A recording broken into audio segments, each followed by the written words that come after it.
Hello Adventurers, Archive here and welcome back to the channel. Today we're going to be continuing on with our mini-series in Baldur's Gate 3. I'll take you through each and every race and sub-race the game has to offer. Last episode we took a look at everyone's favourite little tinkerer, the gnome. If you missed that, not to worry, I've got you covered. I'll leave a link in the description down below, as well as putting a card somewhere on screen, so feel free to go and check that out. Now before we get started on today's video, just a quick heads up, be sure to stick around to the very end, as I have a silly little surprise for your entertainment. Now let's dive into today's video, where we'll be exploring the Halfling. We'll start off by looking at the racial features you gain, as well as looking at the sub-races that are available. I'll then explain some pros and cons for the race in question, as well as giving you an idea of what classes work well. With that all said, let's start off with an overview of the Halfling. Halflings are small in stature compared to most other races, standing around 3 to 4 foot tall.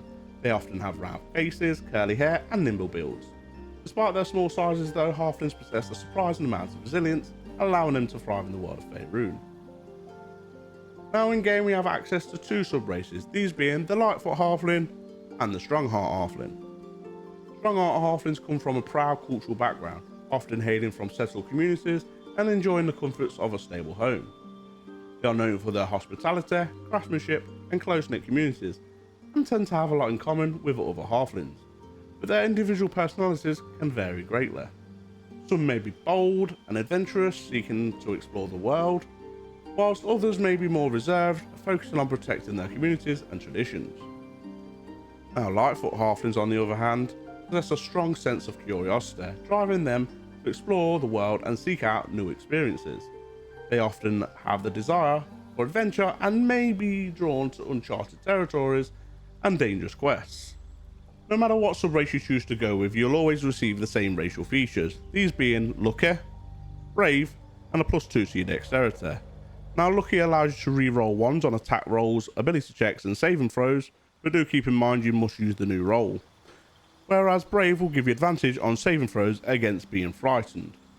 Now these stats alone make Halflings an excellent choice for dex-based classes, but in the con column, due to their small stature, you will always receive lower movement speed than most other races, making it harder to get around the battlefield.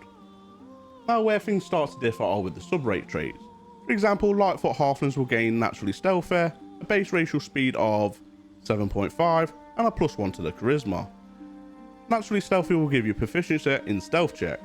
So, some classes that can work really well with this particular race are bards, not only from the role-playing aspect, but because the +1 to charisma is your primary ability score.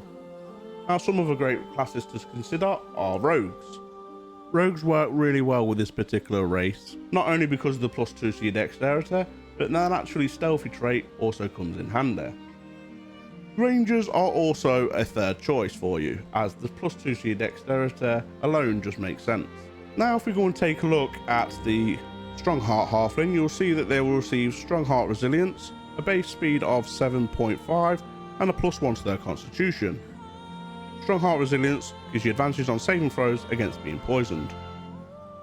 Now Strongheart Halflings tend to be a lot more resilient than the Lightfoot cousins, and because of this they make excellent fighters, especially when you consider dexterity being your primary ability score instead of strength. They also work really well with rogues, as well as rangers, but arguably not as well as the Lightfoot Halfling in that sense. So now I hear you all asking, so which sub-race is the best? Well, not to worry, I got you covered on that. Remember that little surprise I promised you earlier? Well, here it is. In the left corner, standing 3 foot tall, weighing 40 pounds, Strongheart! And his competitor, coming in at a 2.5 feet tall, weighing 35 pounds, Lightfoot! Now, let's get ready to rumble! Lightfoot Halfling comes out swinging and lands the perfect right hook, as he clearly has the number advantage when it comes to picking a class, especially when you take a look at the Bard being its prime candidate. Strongheart on the other hand won't sit back and take this. He knows he needs to do more. He comes out with a 1-2 with his overwhelming resilience and lands a devastating blow directly into the nose of Lightfoot. Is that blood we see? There's no way that Lightfoot can bring this back now, is there? But wait, what's this? Lightfoot out of nowhere lands the final blow. Did you see that punch? Me neither. It came out of nowhere. His natural stealthiness came in clutch. And the winner of the fight by knockout, the master of the Halflings, Lightfoot. Did the best sub race win? Let me know in the comments down below. Like always, thanks for taking the time to watch this video. Really do appreciate it. If you could help me out by hitting that like button, and whilst you're down there, you might as well hit that subscribe button as well. Show your support. Until next time, adventurers. Bye.